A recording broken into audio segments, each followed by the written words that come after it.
Alright, so today I'm just going to teach you a quick reading comprehension strategy. The strategy is called questioning the author. So questioning the author, as I said, it's a reading comprehension strategy. You guys are going to want to take notes on this slide. You want to take notes? You see it again. This is a strategy that can be used with different types of reading.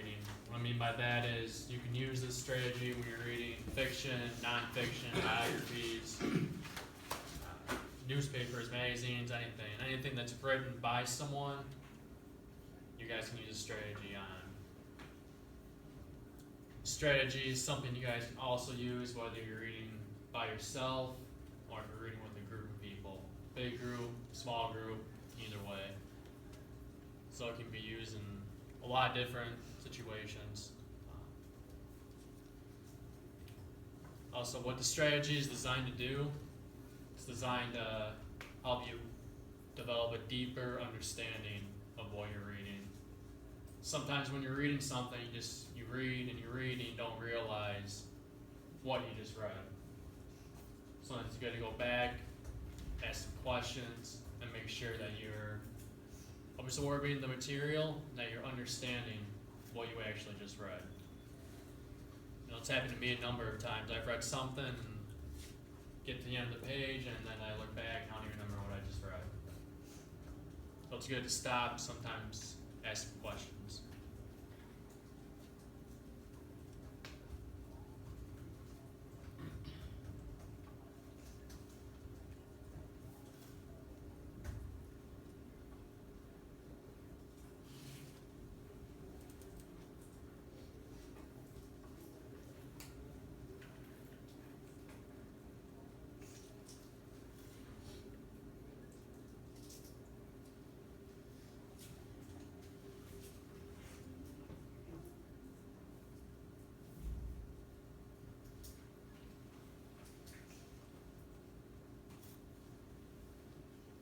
Easy point you're missing if you're not writing this down.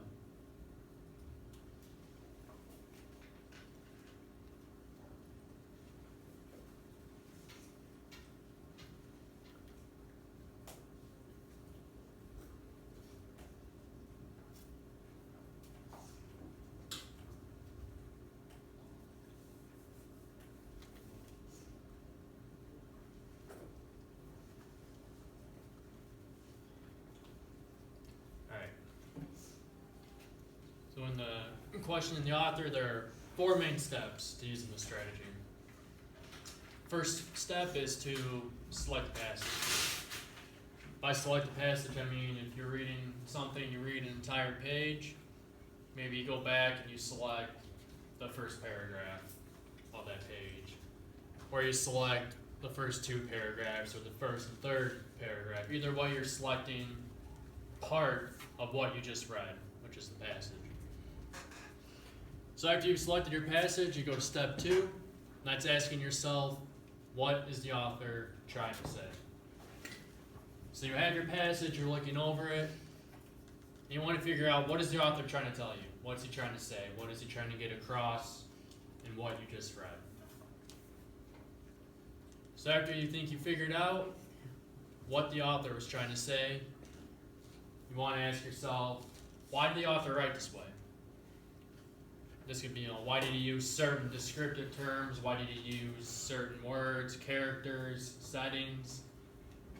This gives you more insight as to what is going on in your passage. So after you figured out, you've asked yourself what was being said and why it was being said, you just want to ask yourself, does it make sense? So you're going back and you're analyzing once again, looking over your questions you've asked yourself, and you want to be sure that it makes sense to you. You understand what was being said, you understand why it was being said. If you go through all these steps and you still aren't sure, you get to step 4 and you ask yourself, does it make sense to me? And you say, no, I'm still not really getting it. A couple things you could do. One thing to do, you go back, you can repeat steps 2 and 3 again. sometimes when you go through it a first time, you don't notice some details. Maybe you missed something. Going through it a second time, you might pick up on something you missed the first time. Or you can always ask for help too. Ask for help from your teachers, ask for help from your peers. Get another person's insight, they might be able to point something out for you.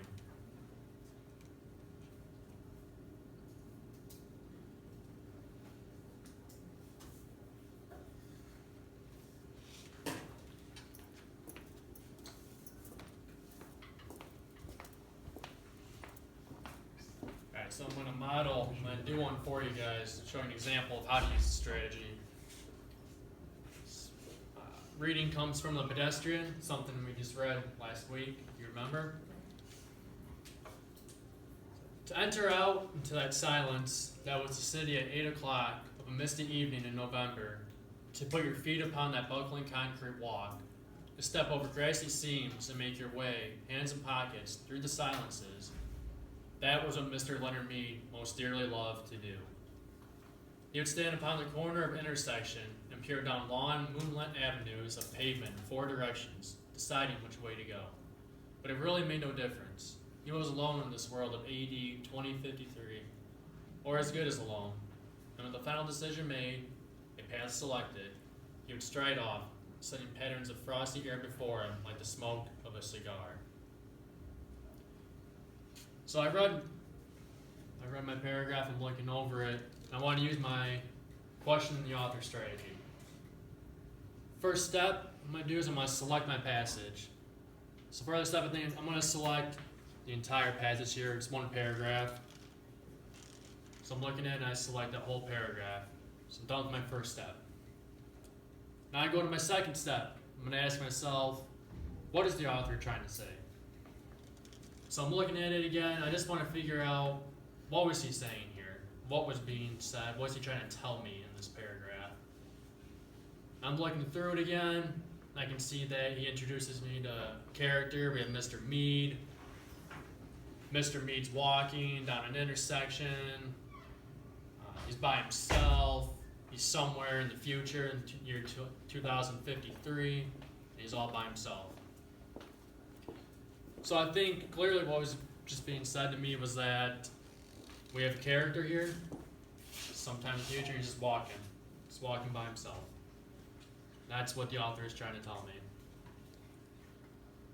So then I want to figure out, well, I completed step 2 now, which is what was the author trying to say. So I go to my third step, which is why the author write this way. So I'm looking at it again, and I know that this paragraph is the first paragraph in the story, The Pedestrian. And I see that the author is introducing me to the character, Mr. Mead. He's introducing me to the area he's at, to the time, just in the future. See that he's by himself. So he's setting up the scene for me. He's setting up where this is taking place, who's in this story. So I'm thinking that why he wrote this way was just introduce me to who's in the story and what type of setting this character is in. So I'm happy with that answer. So I finish step 3 and I go to step 4. And I ask myself, does this make sense to me? So think about my what again, and that was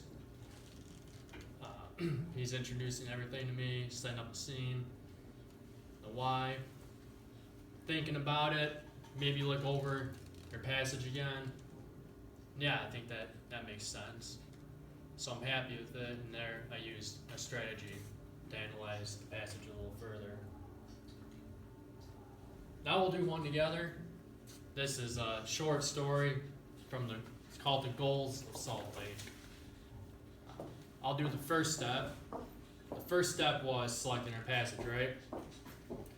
So I'm just going to select the first paragraph here, where it starts at that last and ends with the first one here. So, at last they were saved. A brave little company of pioneers from the Atlantic coast crossed the Mississippi River.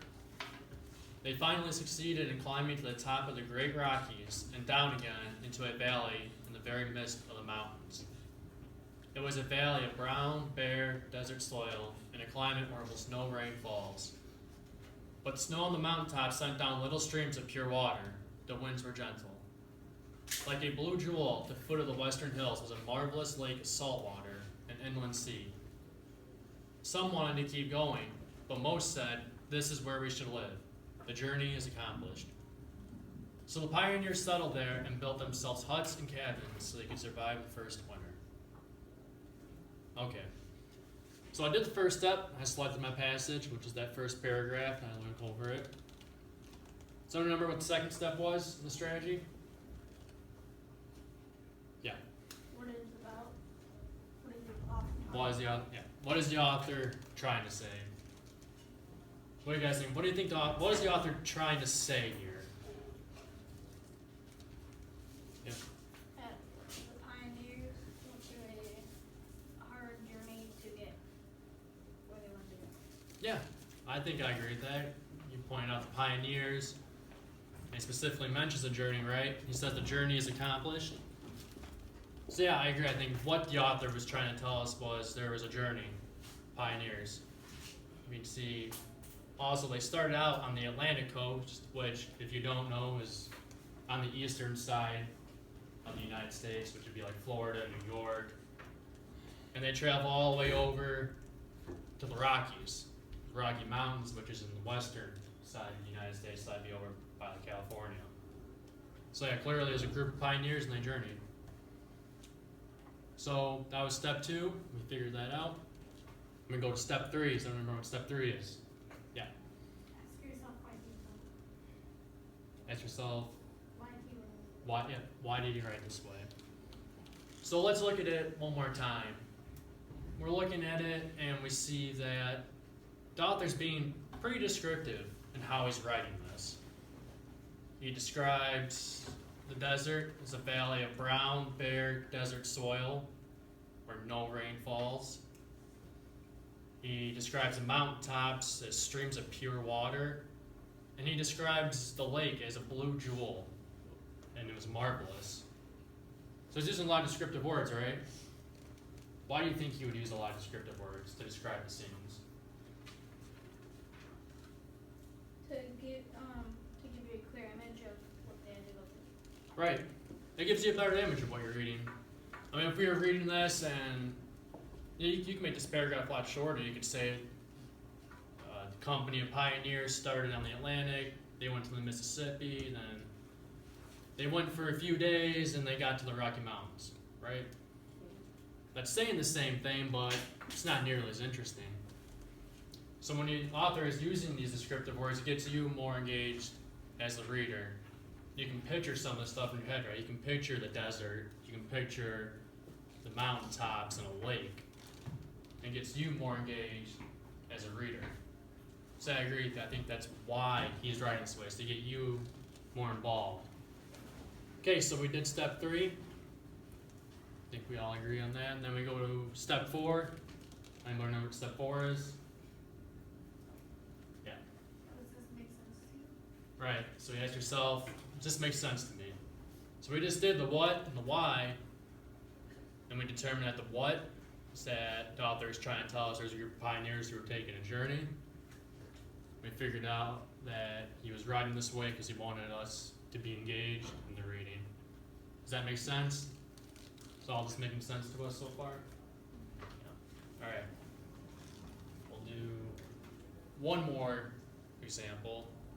Another short story. This one's called The Difficult Journey.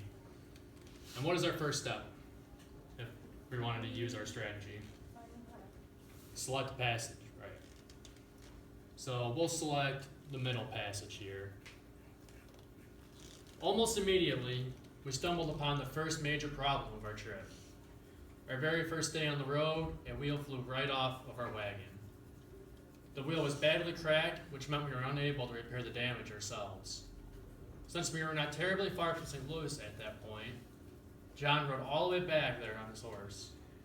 He returned to the wagon train with a brand new wheel. However, that took nearly an entire day while the other families waited. After that, we struggled with yet another problem.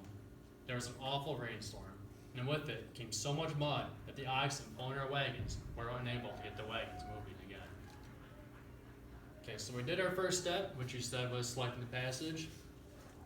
We have that done. So you go to step 2, which is asking, what is the author trying to say here? What do you think? What is he trying to say? That, I don't know if they did, they kept on running into each other. Yeah, he's talking about their journey. Nice, you said he described a bunch of problems, right? They have the wheel flying off the wagon.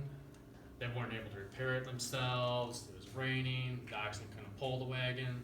So yeah, I think he's just trying to tell us they run into a lot of problems on this journey. So we discovered the what. Now I want to move to our third step. What was the third step? Why did the author write this way? Yeah. Why is the author writing this way? So we look at the author's writing is using some words. It's talking about the damage. It's talking about use words like unable. It was awful. Why would he use words like that in this passage? To describe the difficult journey. Right. Yeah, because we determined that what he was trying to say was they were having a hard time on their journey, right? So he's not going to use words like it was a great rainstorm and everything was going well, right? He's going to use words it was awful rainstorm they were unable to fix. So that backs up how awful the journey was for them. Makes sense, right? Which led right into our final question, which was, does it make sense? Now that we've figured out our what and why, think that's making sense to us? Yeah, I agree. So we have a small quiz, 2 questions. So, first question is true or false? Questioning the author can only be used in a group setting. False? He says false. You guys agree with him? Yeah. Yeah? Why is it false? It's because what the author can be used by yourself or in a group setting. Right. Yep. You can use it by yourself or you can use it in a group setting, so that is false. When we read a passage and have a hard time understanding what we read or want to understand the text better, we might use a strategy called questioning the author. Match the steps in the correct order. So we have our 4 steps listed, and we have A, B, C, and D. So we have step 1. C. You think it's C, select the passage to analyze? We all agree on that? Yeah. I agree, that's right. Let's go to step 2. D. I heard a D. Yep. Yeah, D. Everyone else agrees D, which is ask yourself, what is the author trying to say? You're right on that. A. Step 3, everyone says A. Ask yourself, why did the author write this way? This one's hard. You guys are right, so that leaves us to our last step, which is, I'm not sure. going to be B. Ask yourself, does this make sense to me? So to review real quick, questioning the author, as I said, it's a strategy you guys can use when you're reading anything. Fiction, nonfiction. You can use it, use it by yourself, use it with a group. 4 steps, just one more time real quick. First step is to select a passage to analyze. Second step, just ask yourself, what is the author trying to say? Third step is why the author write this way? And our last step is, does it make sense to me? And again, if you get to that 4th step and you discover it's not making sense to you, go back and repeat steps 2 and 3 one more time. You might have missed something you didn't see before. Or if that's still not helping, then ask either your teacher or peer for help. Alright, good job. Thank you.